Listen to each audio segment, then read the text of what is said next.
I work in coalition with a number of advocacy groups, including Conservation Colorado and Environment Colorado and NRDC and a number of other groups across the spectrum in Colorado and in other states. I manage organizers on the western side of the state and also in Nevada, working on climate action issues nationally. But this is a really timely discussion. The president announced his skinny budget, is what they were calling it, back in early March. And the reason they called it skinny is because, like a lot of things that have come out of the White House, there's not a lot of substance behind it. So it's kind of hard to understand. Also skinny in that basically anything with the word climate in it is being zeroed out. A lot of EPA enforcement action. I think they're proposing to cut EPA staffing by about a fifth, which is kind of crazy. Over 3,000 employees would be gone from EPA under that skinny budget. But also land restoration efforts, things like restoring the Everglades, zeroed out, restoring the Great Lakes ecosystem, zeroed out. A lot of enforcement activities around clean water and permitting, and also even things like grants for cities to build wastewater systems or treatment plants. All across the board. I mean, his budget proposal is aimed at rebuilding our nation's military without adding to the federal deficit. So in order to achieve that $54 billion in cuts that he's proposing to give to the military, basically a lot of the non-defense spending, things that we care about, like funding for research on advanced energy projects, climate change solutions, things that we care about, especially in our state where there is a big industry in our national labs and a big investment that's been made over the years. It's a really critical time to talk about that. And I say it's timely also because next week he is supposed to be issuing his FAT budget on May 23rd, I say. So I think this panel is going to get us a little bit prepared for the kind of the work that's going to be coming over the summer as Congress takes up that proposal as they work on the 12 appropriations bills that fund our nation's government going forward. So FY17, we had a bit of a victory on that earlier this month. They funded what they called an omnibus spending bill, which basically carried over spending levels from the last administration. So we didn't have a lot of complaints with that. There were a few bad riders in there, but nothing substantial. And again, I have some fact sheets on that, but you can look at things that got added to or things that got subtracted from. And by and large, I mean, EPA took like a 1% cut, which, isn't great, but could have been a lot worse. So a little bit of a victory there, but now, so FY17, we're fine through the end of September, but over the summer, Congress will start working on FY18. So that's kind of where we start out this discussion. And I think, Bob, I wanted to pass the mic to you to just kind of talk about kind of the history of investment through public financing of NREL and projects in Colorado and what that means for us here. Great. Thank you, David. And welcome, everybody. As you can, everybody on the panel is affiliated with NREL, and that's not coincidental because the lab is here. But I want to preface what we all say. I think it's applicable to the other 19 or 20 federal labs in the state, because almost every one of them are facing the same kind of budget pressure that David just described, and that I'm more than these guys free to talk about. I've been retired from NREL for 5 years, so there's no filter any longer on what I say politically. And plus I'm the AARP guy here among us, so I can say whatever I want. So it is ironic that the budget that comes out next week for 2018 that David referenced is almost exactly 40 years after the first budget came out for NREL. NREL's 40 years old this July, and Ron Larson, who's sitting in the first row here, was on the proposal team from Midwest Research Institute, and that was a seminal event. There are two things that have characterized the lab that are relevant to tonight's topic. The first is that this budget is going to put the NREL and the federal investment in renewable energy research back on this roller coaster ride that started with the transition from Carter to Reagan in 1980-81, though that wasn't the only thing that caused the first upheaval at the lab. And the other thing was world oil prices plummeted in 1981, and everybody said, well, it's cheap oil, we don't need renewables, but that's a side thing. So the first thing to understand about the public-private nature of the lab and its collaboration is that it's amazing to me, having worked there for 33 years, that the lab has accomplished what it has with its industry partners because of this. When you do long-term high-risk research, it really needs to, set a level that the investment is going to be and then stick to it. So the scientists understand what they're going to have year after year to move to the next thing.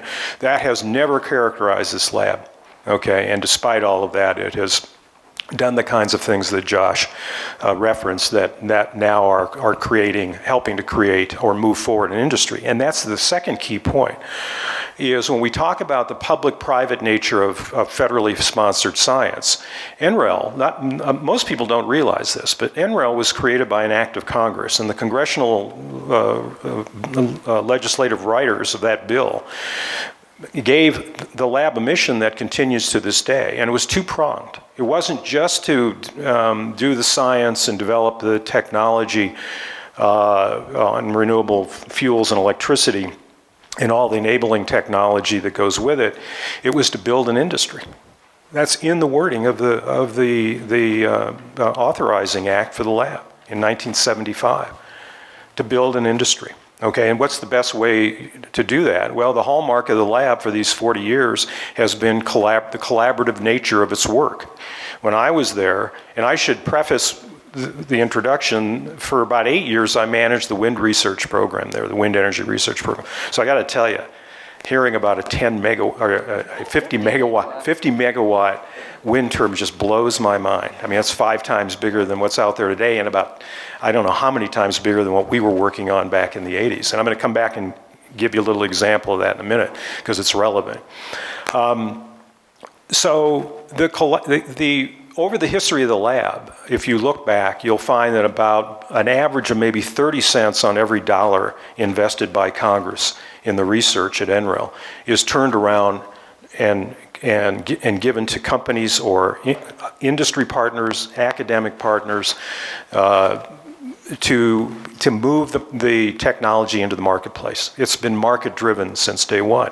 Now, today, that becomes a problem, okay? And it gets to the point I want to make in my opening remarks and then pass it on. And that is the big question for labs like NREL or NOAA and Inst and NCAR and the others in Colorado is, where is the Trump administration and DOE in particular going to draw the line on the appropriate federal role for a lab like NREL? This happened to us in the 80s with Reagan. Okay, Reagan first wanted to eliminate the lab, and then Joe Coors jumped in and said, nope, it's in my neighborhood, they do good work there, not going to do it.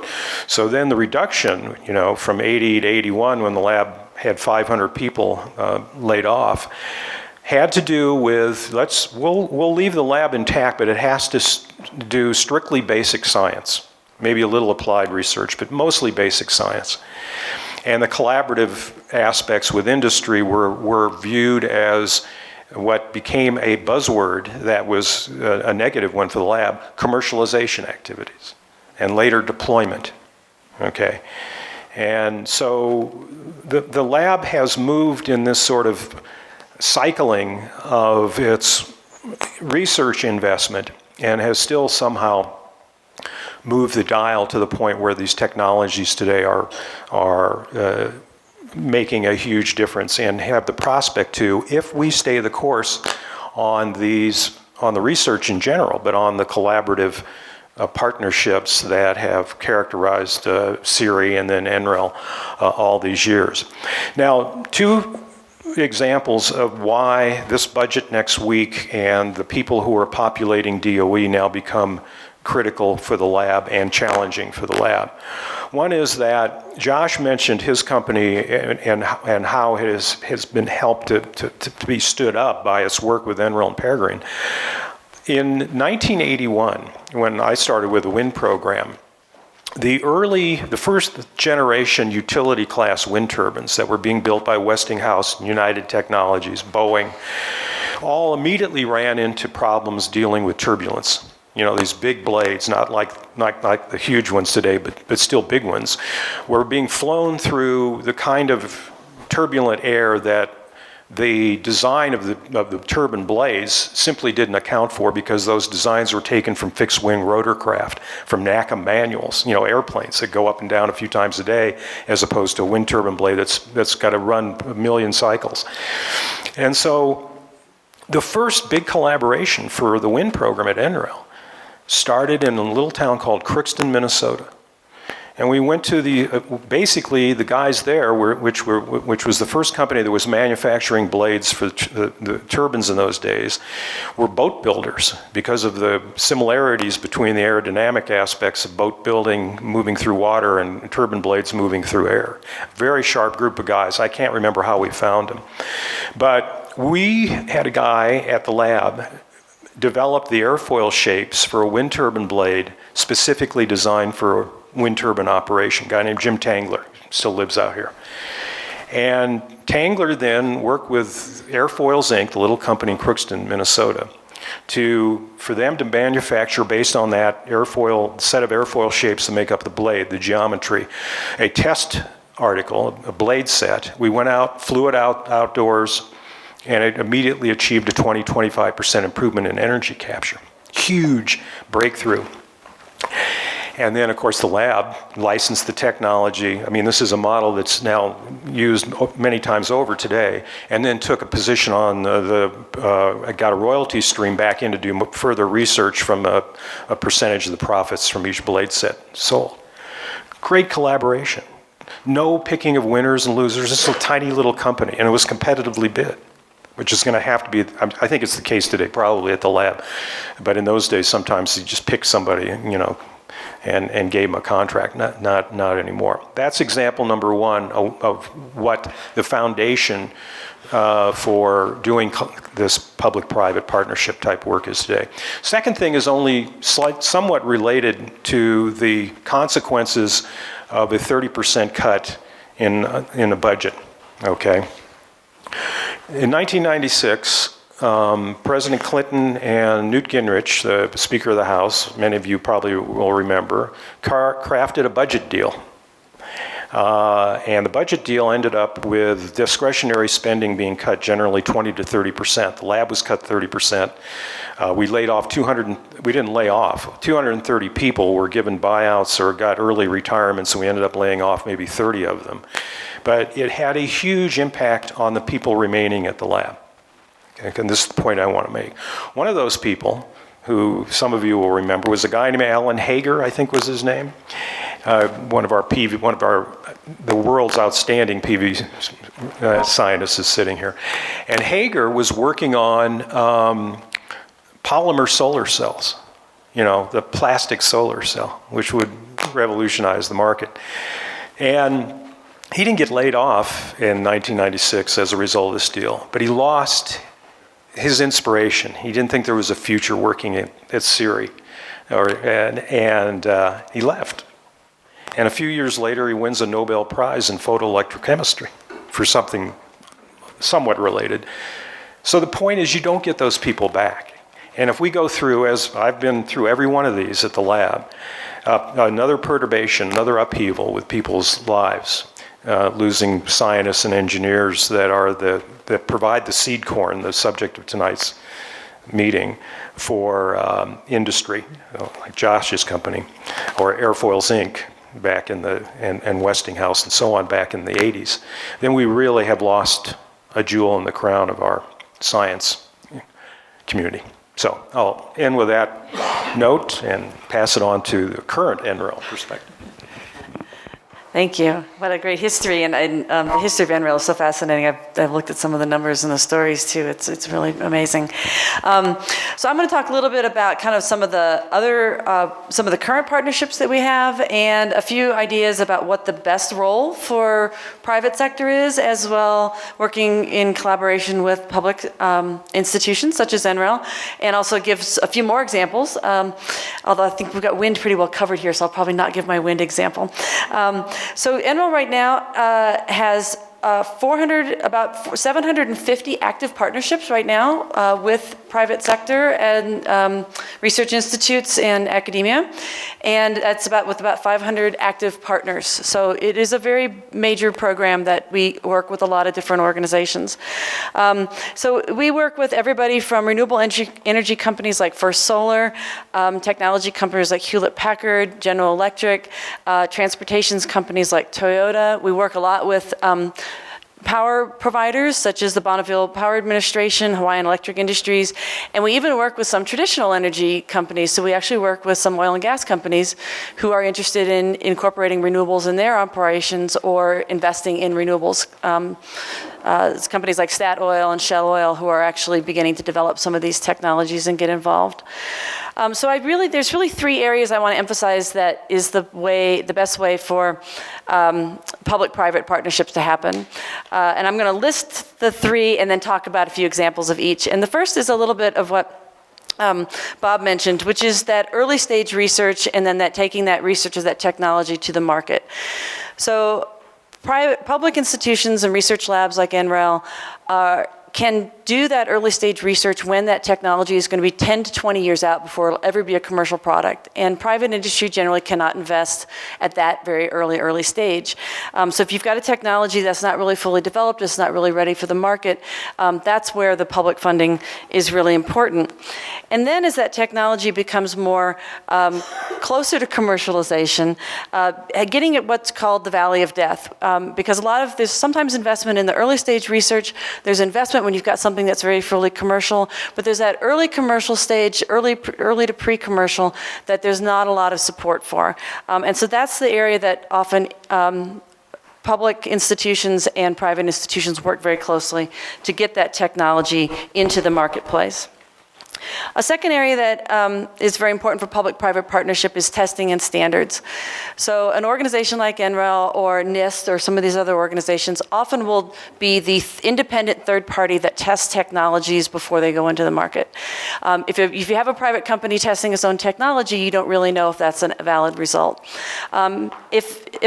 The other aspect of that is you have to develop the standards and the testing protocols, and that's really important for a government institution to do. And then other people can use those standards to test the technologies. And then the third area is resource models and databases. So NREL keeps a lot of databases on where the sun is shining, what kind of sunlight there is, the wind resource, and the models that then do the integration of the technologies into the market using those resources. And while other companies and organizations do that, when you have a public institution do that, they make it public and they make it freely available, and work with so anybody can use those databases and those models.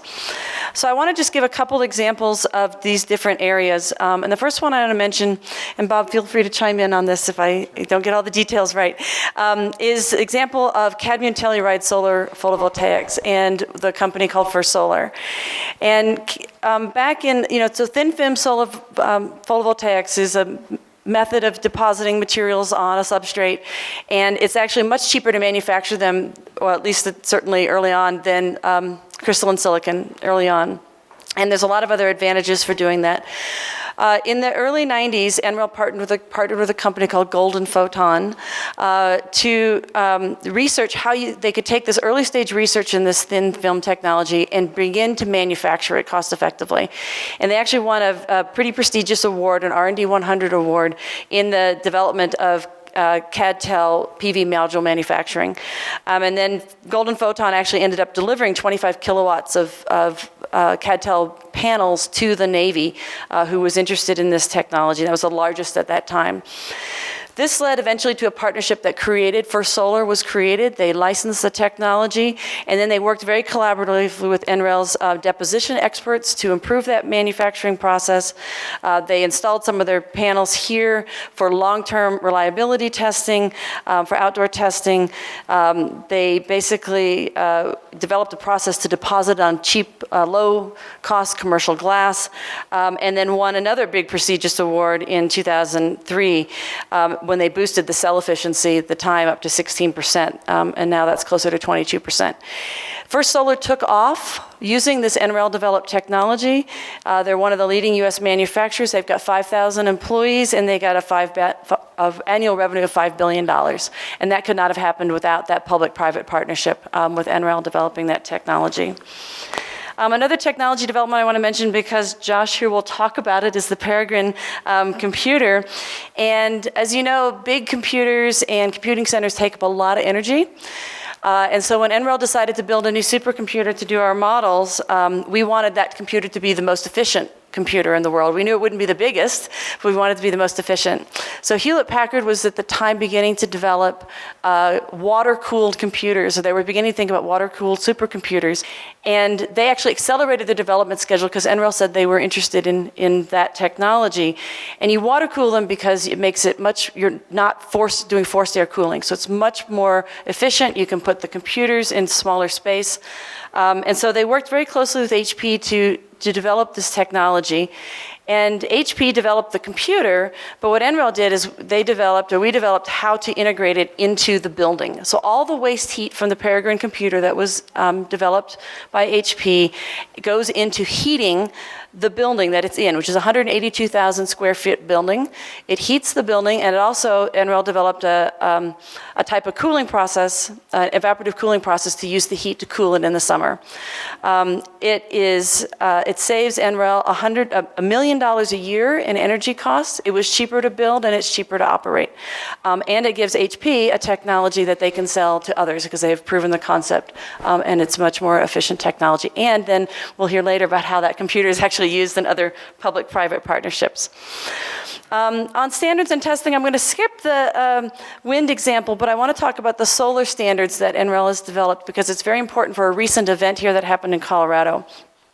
So NREL led so standards you want to develop with these public companies developing standards so that the entire industry is using it consistently, because this helps reduce the risk for investors. If you're investing in a solar farm, you want to know that the panels are going to work, that they're going to work for a long time, and that they're going to be consistent. So NREL partnered with others and has led the coalition of international PV quality assurance test standards, and it developed the test standards that ensure the quality of panels under very extreme conditions, so heavy snow loads, high temperatures, hailstorms. And in fact, developed the standard to test solar panels with golf ball size hail at 70 miles an hour. We also developed standards to make sure panels are made consistently from year to year, and also that the entire system is installed correctly. So as you know, we had this rather large hailstorm a couple weeks ago, and a lot of windows damage, and it hit Golden really hard. So we all were looking out the windows at NREL going, wow, what is going to go happening out here? And so they went out and tested to see how we have 3,000 solar panels installed in the campus now, which is an amazing accomplishment in the history as well. And out of 3,000 solar panels getting hit with that hailstorm, only one of them failed. And that one, they did an analysis on it, and they determined that it was hit, one spot on that panel was hit multiple times, and it created micro cracks in the glass, and then it was hit at least 36 times, which finally shattered the glass on the top of it. But out of 3,000 panels, there was only one failure with that hailstorm. And that was due to the test standards that NREL helped develop, which then others have used to test panels at that level. The last one that I want to mention is our partnerships that we do with modeling and databases. And we partner with a lot of electric utilities who are interested in installing a large amount of solar. And one of the big partnerships we have was with the Hawaiian electric companies. And Hawaii is interesting. They want to get about 30 to 40% renewables by 2020, and they want to be 100% renewable by 2050. And so, actually 2045. So Could the grid handle that? Do they have enough resource? Would the technology actually work? And so NREL worked very closely with them to run our models, evaluate the technology, and help them design and actually decide if they could set those goals and decide what kind of technologies would be useful. And then we worked very closely with Solar City, who would actually be doing the installation on the homes to make sure that such a distributed network of solar installations would work for Hawaii. And so that has been just an example of how we make our data available for public, how we make the models available for public, and then work actively together with the utility or with others to make sure that they can set their goals and reach to achieve these high renewable penetration goals. So really just in closing, I think the important aspect of public-private partnerships is that it needs to just be well-defined who does what, and that the role for the public side is this early-stage research, then supporting commercialization, testing and standards, and then these databases and models. With the private side, it's really important for them to be involved in the direct commercialization, working with the customer, selling the product, making the rapid improvements into the customer engagement and the deployment side. And so there's really a role for both types of organizations to work together to advance this type of renewable energy economy. So I'm going to turn it over to our big wind expert. Thank you, Jill. So Katie Johnson, Associate Professor at the Colorado School of Mines, and I focus on all sorts of different kinds of wind energy research, but Martin here, asked me especially to focus on the ARPA-e project today. And so I'm going to start with just a really quick overview about what it actually means to do research at a university, and then get into some more details of that particular project and the exciting new innovations in wind energy. So for those of you who may not be aware, university research is performed by a group of people, faculty, postdoctoral researchers, graduate students, undergraduate students. So there's actually been a really big rise in getting undergrads involved in research, which is a really exciting development around the country, and is funded by both public and private sources. There's a trend towards more private funding at a lot of universities, especially with budget uncertainty. And Colorado School of Mines in particular tends to have more industry funding, private funding, than many other research universities, just based on the nature of the types of research that we do. One of the interesting elements about research, and you've heard both Bob and Jill talk about, looking at 10 to 20 years out, is that you don't actually know what you're going to get until you do the research. And so that's why it's risky. So it's not just development that a private company can take and make a profit on in a couple of years, because you don't know when you start where you're going to end up, which is one of the things that makes it pretty exciting, in my opinion. So sometimes we start research projects that may turn out to include commercialization elements. Universities can participate in some elements of commercialization projects on down the line. That's actually covered in Colorado state law, but they don't have to. So sometimes they just trigger new research questions that may ultimately lead to those benefits. So in terms of my research group at Mines, I've done a combination. I've done all the different kinds of funding. So in terms of private companies coming in and funding my research, these tend to be the ones that are kind of the closest to commercialization, though still a little bit further out than the companies want to do on their own. And so in that case, you might have a wind turbine company that comes in and works with me to design a research project that's of mutual interest, my expertise and their interests. And in that case, some of the real benefits to industry in this particular type of partnership, even though they're funding it, they're still getting benefits of all sorts of expertise on campus, is that they get early access to results, the funding partner. They get training of possible new employees, which is actually a really big deal to a lot of industry partners. Occasional licensing, that gets into some of the IP agreements that I won't get into detail on. one of the exciting things from my perspective is this helps to ensure the relevancy of my research. So it's not something that's just going to go into a black hole, but a company is really interested in looking at it. And some examples, so I have a project currently funded by a wind turbine company called Envision Energy, and it's on wind farm control, and then also participated even internationally at a Vestas-funded wind turbine control program in Denmark that funded some of my time and research. So you definitely do get those. You also get public funding that goes with very strong ties to private companies. So an example of that would be the DOE's Small Business Innovation Research partnership, and I had a project with a Michigan Aerospace Corporation on a fault diagnosis project that they were interested in, condition monitoring for wind energy systems. And that has a lot of the same benefits in terms of ensuring relevancy, and then also to the industry, they get the early access to the results and the training of new employees. What I'm going to spend most of the rest of my time talking about here is the more explicitly publicly funded, very open research projects. There's lots of federal agencies currently that award grants. National Science Foundation, Department of Energy are certainly two that are very relevant to my research.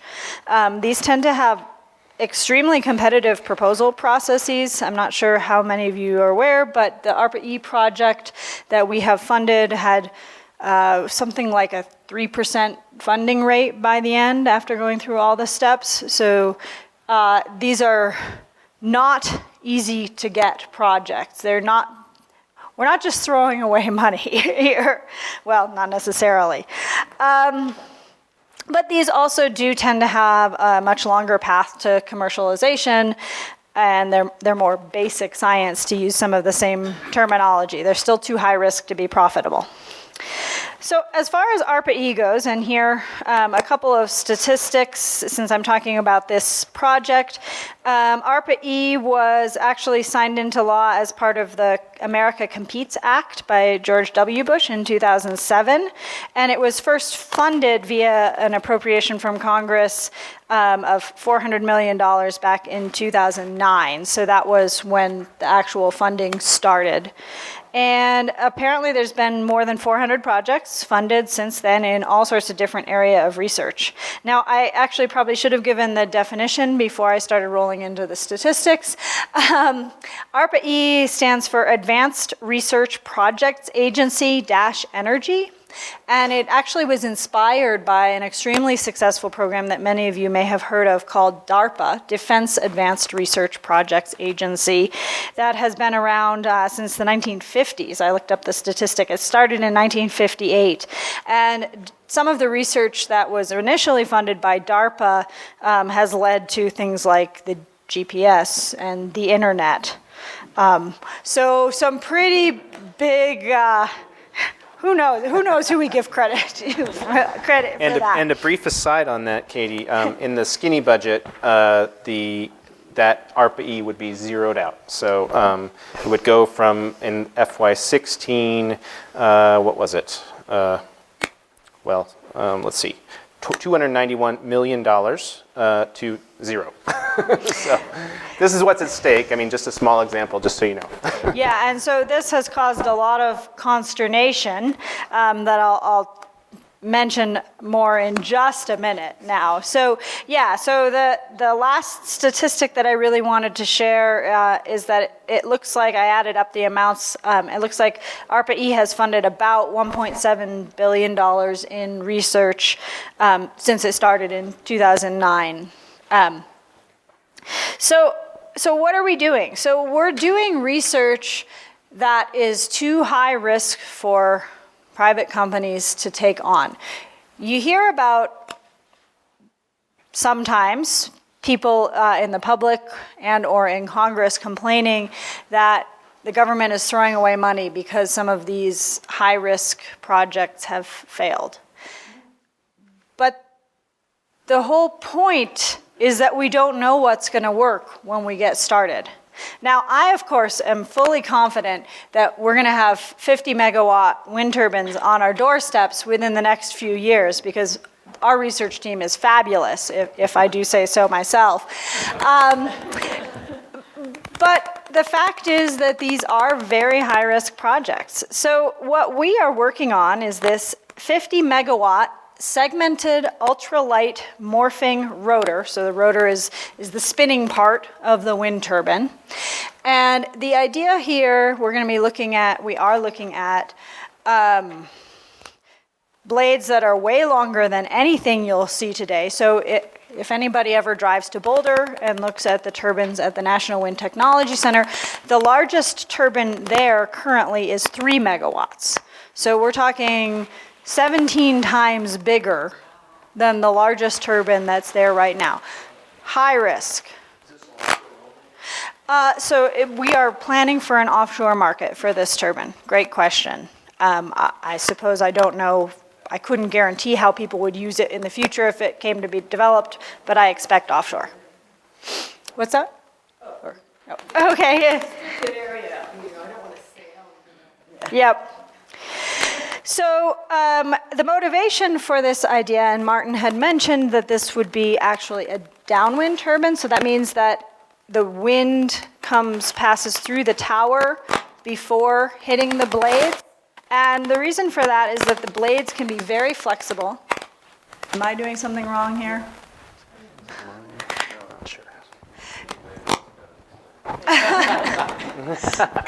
Excuse me, I can't laugh. I'm getting over a cold here. Blades are going to be very flexible. They're going to be able to hinge. They're going to be able to flex actually like a palm tree flexing in the wind. And you've all seen pictures of how palm trees can survive hurricanes, unlike very stiff trees in many cases. And so we actually have a goal to have, we're 1 year into the project right now, and we've successfully achieved 25% mass savings with a 13 megawatt version of this turbine. We're going to be working our way up to 50 megawatts, and our proposed goal to ARPA-E was 50% reduction in levelized cost of energy. So that dollar per kilowatt hour you see on your electric bill once we get to 50 megawatts due to the efficiencies, the economies of scale that we'll be able to achieve. That's our goal. As far as how we're going to achieve this, there's actually 4 universities and 2 national labs that are getting funding. NREL is one of the national labs. The lead university is the University of Virginia. It's a 3-year, almost $4 million project, the initial phase, and we have an industrial advisory board to ensure research relevancy. We have currently 8 wind energy companies on our IAB. One of the exciting things about ARPA-E specifically is they start you, even before they'll sign the contract with you, they start you on a commercialization plan. And so Jill had mentioned the valley of death for research. ARPA-E is very big on, if your initial concepts turn out, they want to help you get through that valley of death to ensure that your research results don't just die on a computer or somebody's PhD thesis somewhere along the line. So that's actually been one of the really exciting parts, in my opinion, has been this commercialization plan. Every time we go and talk to ARPA-E and talk to our IAB, they say, okay, where are we with getting, what are the next stages we need for funding to commercialize, et cetera. Why it works, it's working, this project is working because we've got really great connections facilitated by this federal money among industry experts from around the country. So Colorado, Virginia, Illinois, and New Mexico, we have all represented here. All right, so skipping over, I guess one of the last pieces of that is that when you end up having uncertainty in funding, you not only put the research at risk, but you actually put real jobs at risk. So it's not just the permanent jobs at NREL, but we have, I think we have 2 postdocs and 7 PhD students around the country working on this this single project. And there's a lot of uncertainty if ARPA-E gets zeroed out and we lose our funding, they all lose their jobs. You can't get those people back. You've lost a lot of expertise, and it's really difficult to recover from. So having some continuity in funding is really critical for getting any successful results from these projects, for keeping people employed, for helping people get started. Last thing I wanted to say that was kind of interesting, I was doing some just basic internet research to plan for this, is I thought it was an interesting concept about science research in general, which is the trickle-up effect of federal funding. And so maybe my grad students will be part of this someday. But just one example is Google was founded by 2 Stanford PhD students who were supported by NSF graduate research fellowships. So that's not a lot of money. They make, $25,000 a year or something to do their PhD research. And in 2013, the statistic that came up was that Google had spent more than $8 billion on its own research projects. So this job training can really inspire exciting innovation far beyond the initial research projects. So thank you. I will turn it over to our last panelist. Thank you very much. What we'll do is, because I suspect the batteries might be bad, why don't you do some talking while I replace the batteries here? Oh, thank you. I appreciate it. Can everybody hear me? So I'll give you a little, just a little bit of background. I left Washington, D.C. 18 years ago. I was the operations and research officer for the West Bank and Gaza program, otherwise known as the Oslo Peace Process program for the World Bank Group.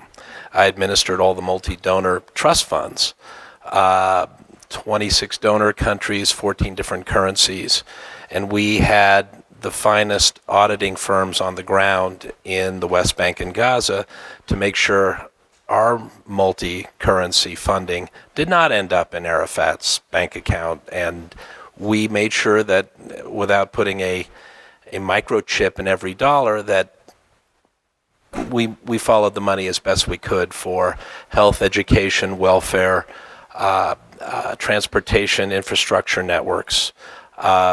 We did a lot of good work in the 90s, and I was in that program for 4 years, started as an analyst and became an officer and left, and I learned a lot about global risk and investment risk, economic risk, environmental risk. And at that time, Benoit Mandelbrot had put out a book called Fractals in Finance. And Mandelbrot, I think, is one of the most underestimated mathematicians in modern history, in that he was able to determine that black swan events in finance really they have a probability to them based on the nature of the system that they're involved in, without getting too technical. I'm a political economist, not an econometrician. But I was always fascinated by that book because I always felt that within the general investment marketplace and the stock market, there was always information that was not being looked at. The past is prologue, we know what happened. So I started an international development finance company working out of my house in Lafayette. I decided to get a life and get married and move back to Colorado. I went here as an undergrad. And my friend Dan Powers, who is the executive director of Collabs, he was working with Western Disposal in 2013. And he called me up and he says, have you looked at actuarial risk models before? And I said, I've looked at them. I don't know where they're getting their data. He goes, well, Western wants to put some buildings in some floodplain areas in Boulder County. Can you see if they're legitimate? So this was June of 2013. And so So I said, sure, Dan, why not? So we met at the brewing market at 95th and Arapahoe, and I'm looking at the floodplain information. I said, Dan, prima facie, this looks legitimate to me, but I don't know the data sets that are going in to the actuarial risk to say this floodplain is a 100-year event, or a 500-year event, or a 1,000-year event. Full stop there, a little background. When I was working on my PhD, which I did not finish, at the World Bank, I had a colleague. We had the same advisor from the University of Amsterdam. So this is 1997, 98. And this chap that he and I had the same advisor, he was an environmental scientist for the World Bank. And so I had to help him with his English for his dissertation. He was just, it was really my job was to help him out with the English. But he was working on monetizing the Kyoto Protocol carbon credit regime. So this is 97. And I got involved with the UN's Intergovernmental Panel on Climate Change and all the huge amount of climate data that was available then. Okay, so now you've heard those two areas. So now it's September 13 of 2013, and I have an old Jetta that's from like a 2000 Jetta that the thing is a rust bucket, but it runs. My friend Dan, who had called me in June in his brand new Volvo, called me. He says, Josh, I'm a block away from your house. The floodwaters are coming in. My car is stuck. Can you get me? And I said, sure. So I get in my old Jetta and I drive down a block, and he gets in my vehicle, and I said, boy, we really, I'm not going to tell you the word, we really upped on that one. We screwed up. I said, this is a 1,000-year event, is what it looks like to me. And I said, I have an idea. And he said, what are you going to do? I said, I'm going to go to my network and see if I could build a climate risk probability modeling consultancy based on the climate change data that I know the UN provides, and mix it with historic weather and actuarial risk. And Dan says, well, keep me posted. So I met Dr. Tom Jagger, who is one of the most brilliant mathematical minds I've ever met. He studied at CSU and FSU, and I told Tom my idea, and he said, that's brilliant. Tom chases tornadoes. That's what he's doing right now, actually. He loves to storm chase, and he writes conventional stochastic historic weather risk for insurance companies to supplement their actuarial risk. So I said to Tom, let's see if we could analyze with all the best climate data up to 2010 and all the best historic weather data. Let's pretend so this was May of 2014 now. I said, let's run this in August of 2013 and see for the city of Boulder and for the county of Boulder what our precipitation data comes out with. Now, there's no multifractal analysis involved at this stage. It's just very conventional analysis, but we're using climate data. And it should be noted, the name of our company at that time was Climate Change Impact. So we discerned that over a 20-year period, between 2010 to 2030, that an extreme precipitation event was 40% more likely compared to historic weather data and what the actuarial models was showing us. Now, we work in probabilities, we don't work in predictions. But overall, for an 8-inch event over that time period, we showed a almost 40% increase in probability, which was significant. That was in 2014. In 2015, we sold our first product on extreme hail to Berkshire Hathaway Home State Insurance Company. It was a very small project. Not for us, but we were paid that way because it was Berkshire Hathaway and they gave us a testimonial, which we put on our website. So lo and behold, my good friend Dan Powers had become executive director of CoLabs, which, as another state-financed entity, is a great association of technical research entities, academics, scientists, entrepreneurs such as myself, who get to meet and tour incredible facilities like NREL. At that time, we were living on vapors like we are now, but we had less vapors then than we do now. And Dan introduced me to a woman who's no longer with NREL, who was running the small business voucher program. So this is March of 2016. And she then introduces me to a few more people in NREL who said, call our specialists at DOE at Sandia Labs and tell him what you're thinking, what you'd like to do.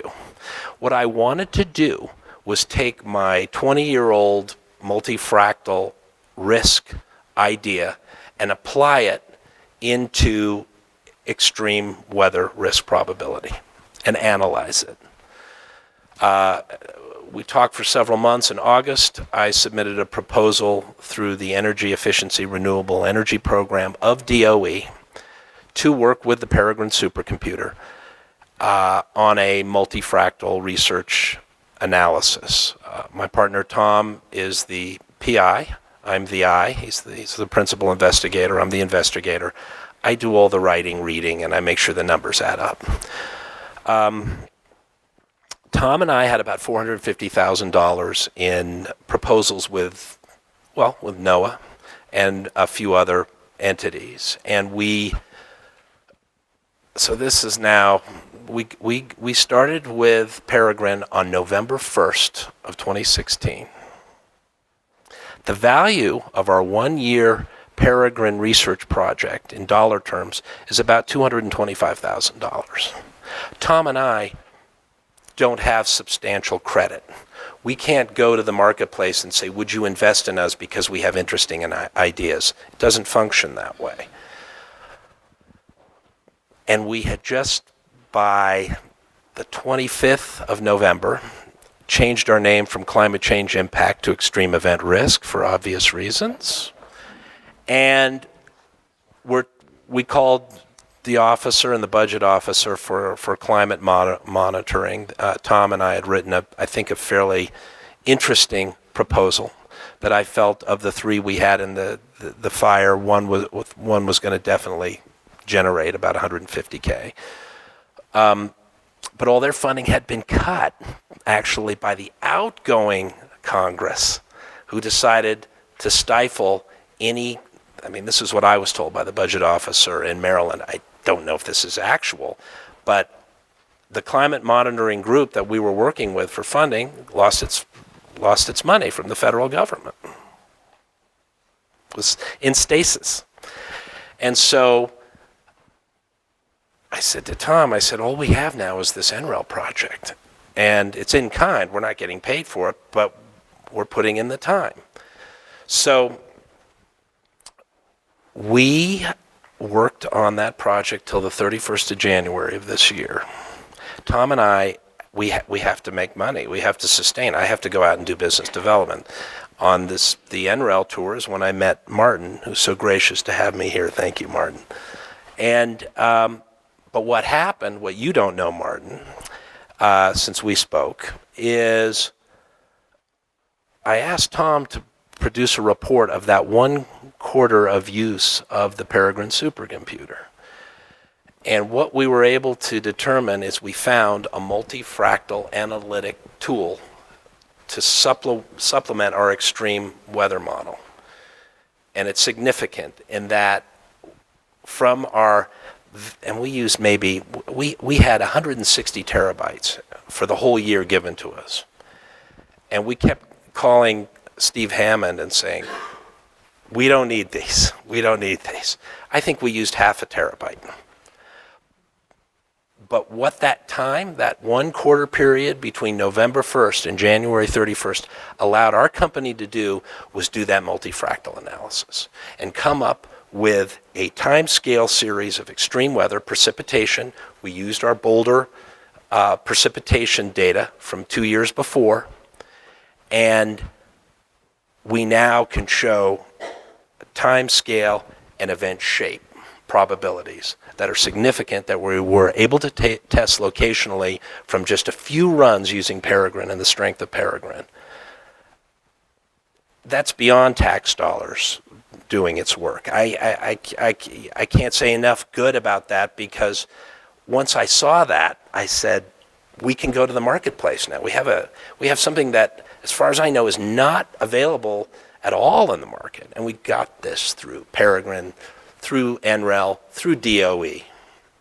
And it's given us a breath of fresh air. And it's given us new life. And so now we've identified people we want to hire. We have a budget. We know how much money we want to raise. We need to find the money. But we have that product now that we didn't have before. So on that front, I would say we've been extremely lucky, and we've worked very hard, and we couldn't have done this without NREL. That's my 2 cents for being here. So, thank you.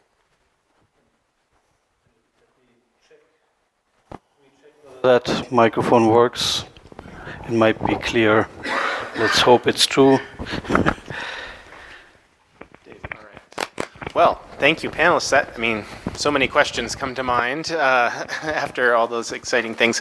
I guess what I'm interested from the advocacy side, Bob, you talked about how you've weathered a lot of these storms and it's changed the mission of NREL a few times.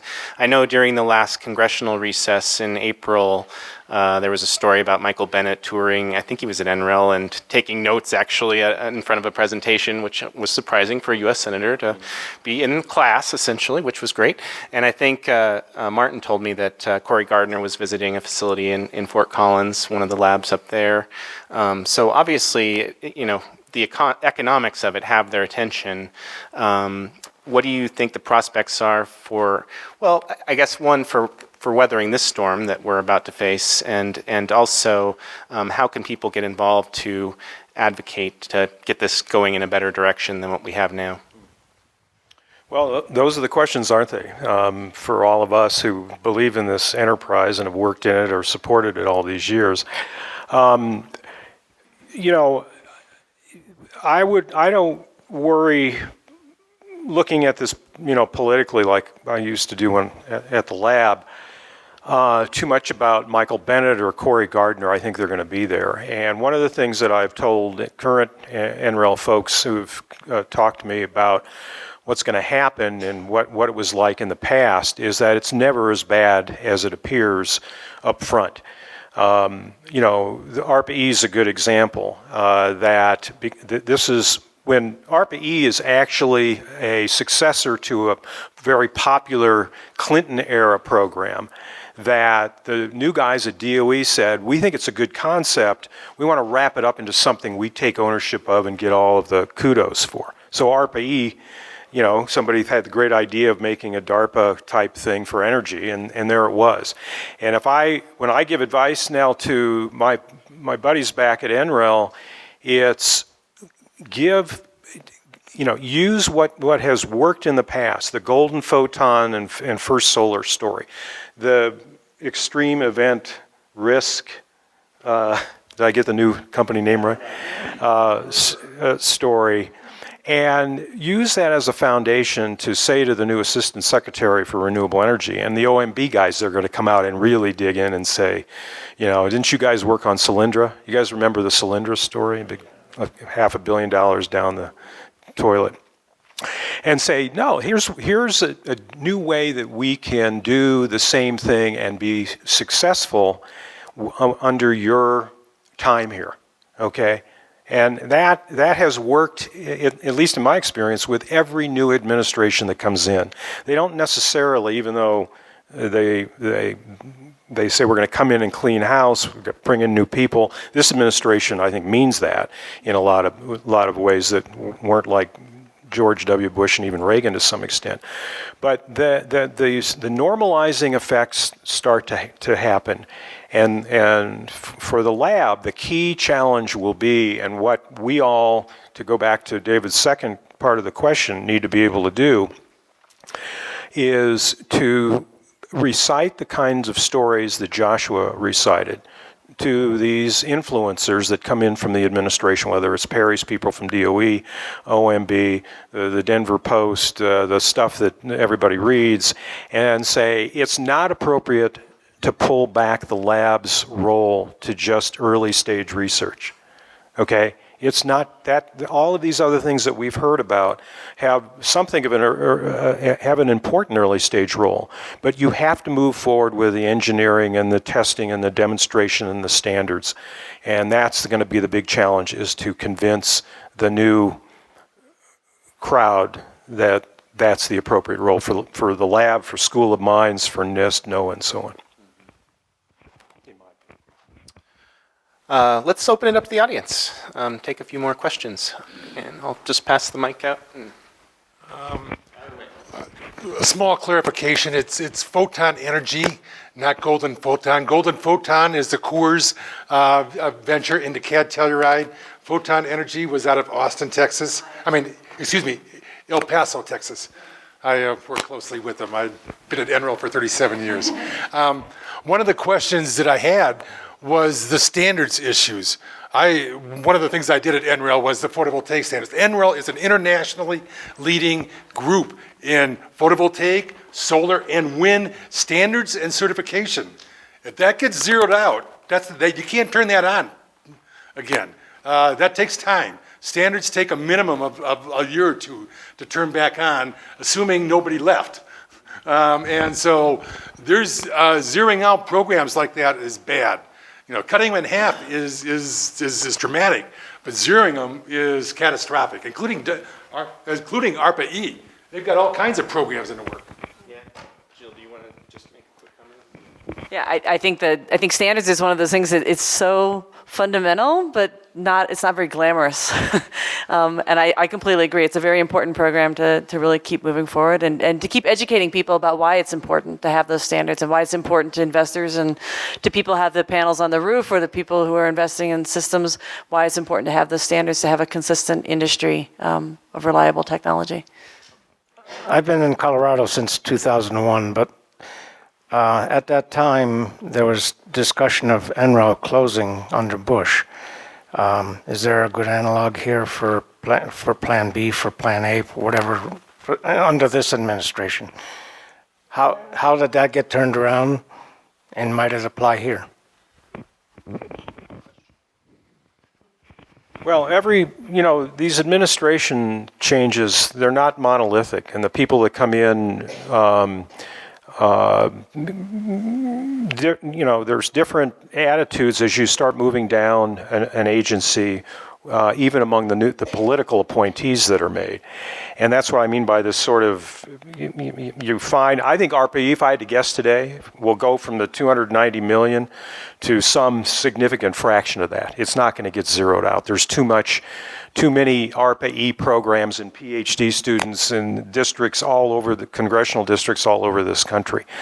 So I think there'll be a normalizing after the first year perturbation. I think what will happen is that OMB and the Trump administration will find that the pushback on key areas of research that they're trying to pull back because they need those savings for other priorities that were mentioned earlier, won't be as severe as they appear today. Now, that doesn't mean we're going to have significant upheaval. And the reason why NREL is still around today certainly is the kind of community support. 81 was unique because Coors got on the phone to his buddy Reagan and said, "You're not going to close this lab here." But in the later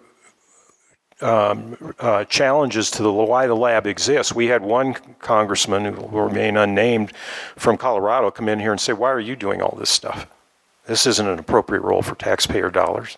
Even Keith Emery's testing to go to your question, the testing and standards, let ANSI and all of the traditional organizations do that. Why are we helping HP? They don't need people at NREL funded by taxpayers doing that. So every change in administration has these perturbations, and the local support is really critical, not just the congressional delegation, but people in this room. Yeah, I would say support from private industry is really important too. Hearing from, because that's really an important message. Hi, I'm Steve Stevens, and I was at Bell Telephone Laboratories. Some of you may remember that. I say that because when you say so optimistically that it won't all happen and go away, we went away, and that was Reagan. You guys survived Reagan. We didn't survive Reagan. It was a rather slow death. So, and maybe people are too young to know, we had 3 patents a day for 75, 80 years. We gave them away free to the public.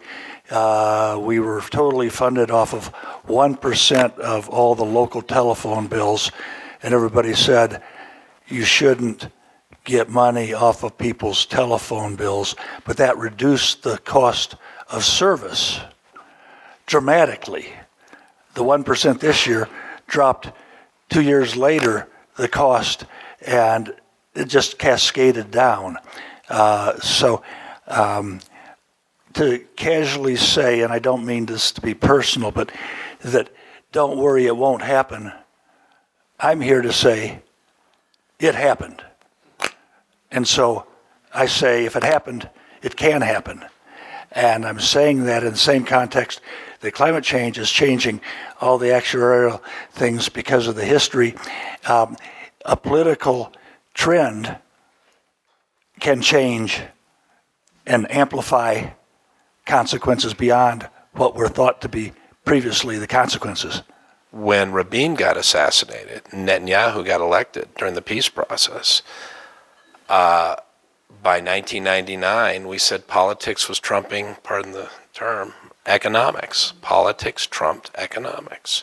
We had a very viable program there, and the Israelis, I'll tell this story. When Rabin got assassinated, they had $10 million equivalent in shekels that was supposed to be sent.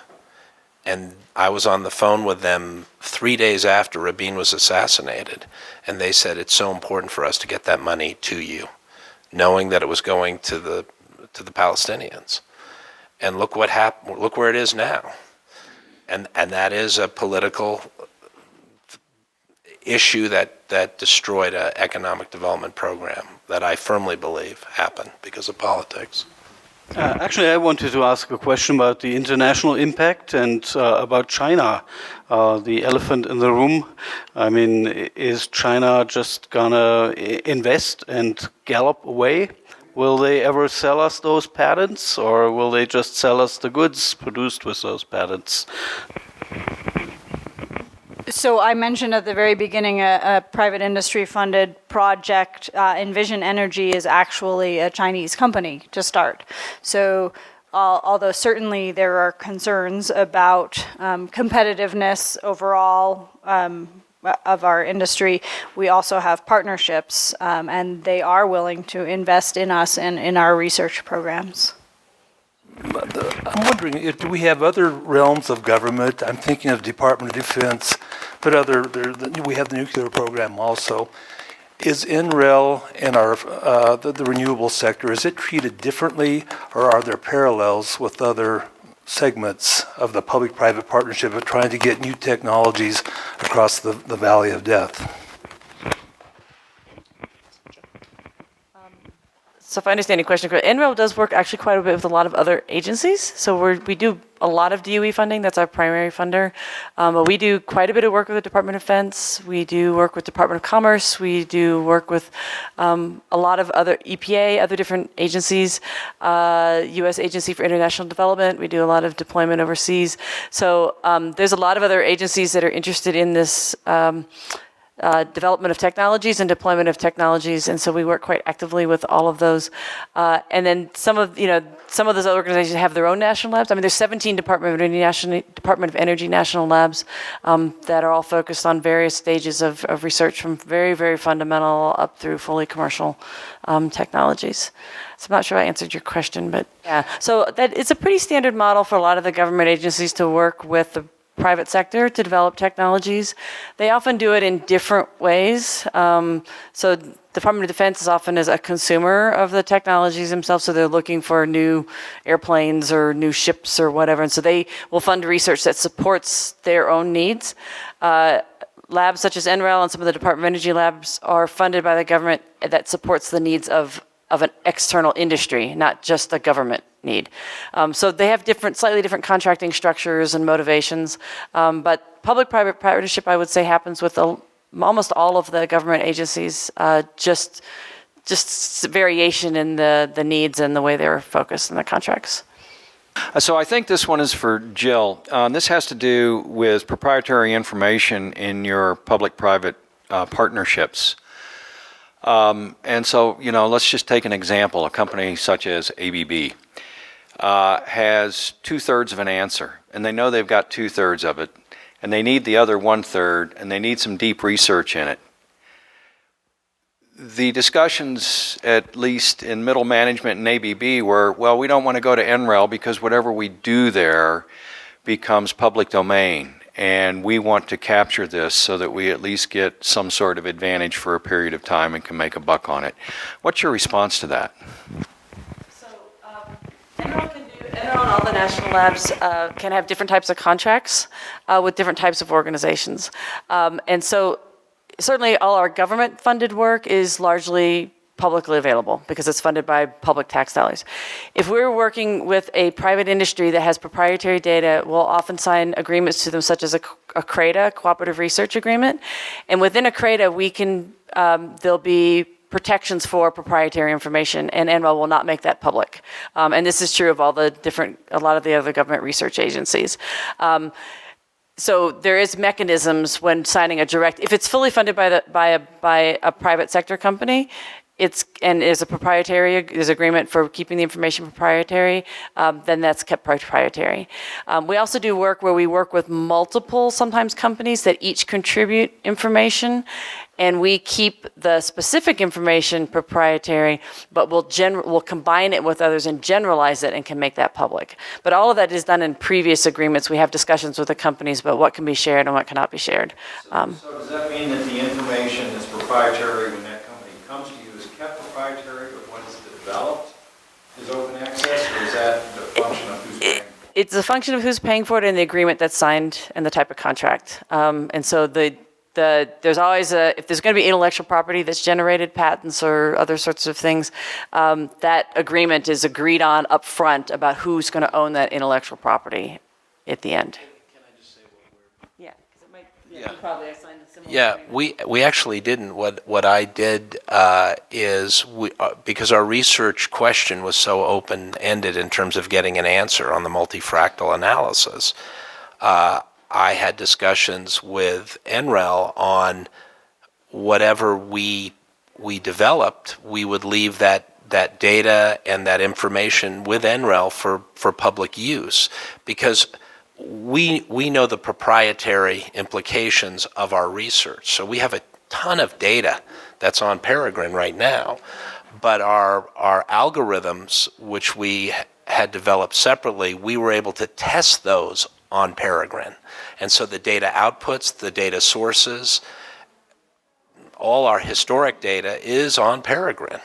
But our algorithms are a trade secret and they're proprietary, and we would share them with NREL if NREL requested.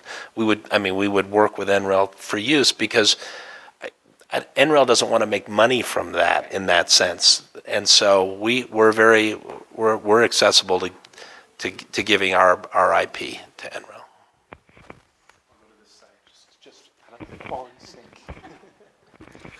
Well, I want to follow up on what you said about the change in risk statistics that presumably are predominantly caused by climate change. Is that a correct statement?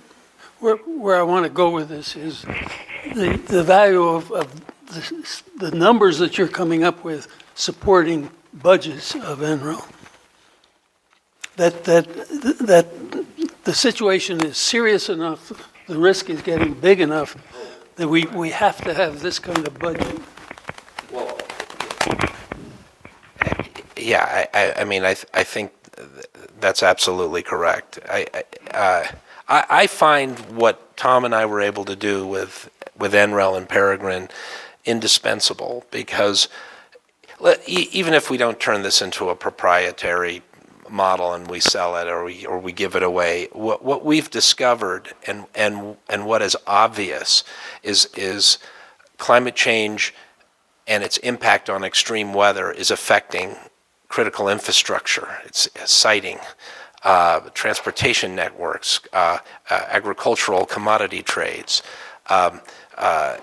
Unfortunately, actuarial models, even in 2017, are based on stochastic historic weather risk. They're not using climate data. They will use it, but they won't talk about it because it's still associated with an inconvenient truth. But it's an inconvenient fact, and it's real. And an IHS market, they're looking very carefully at it.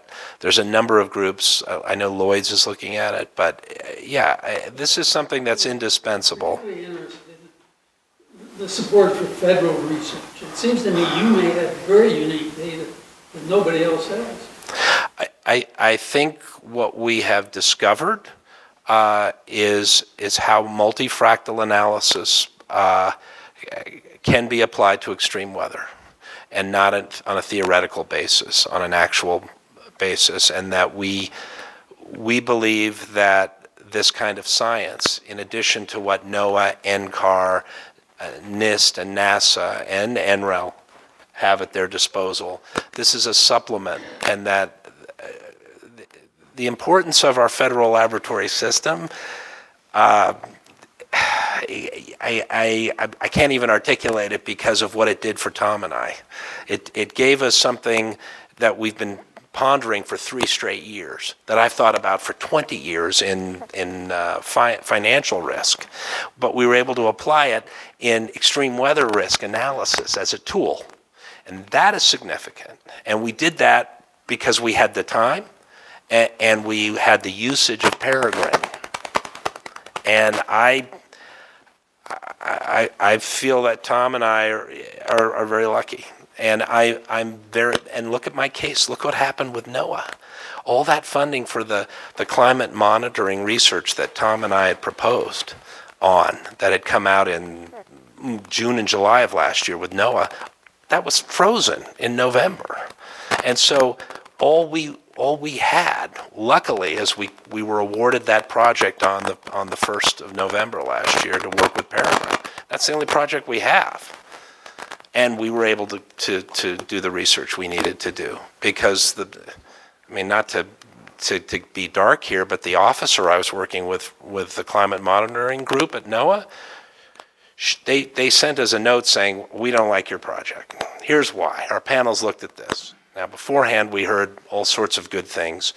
She sent a note the next day saying, I'm leaving NOAA and the climate monitoring group. And I've called all my friends here in Boulder, scientists at NOAA, and they say, the best thing you could have done was change your name from climate change impact to extreme event risk. Climate is a dirty word now. And it's tragic because it is a massive risk, and the military understands this as a national threat. The military gets it. I think we have time for one more question back there, Theron. And, you didn't have, you just were stretching? Okay. Eddie. Yes. What I'm not hearing is the bigger story.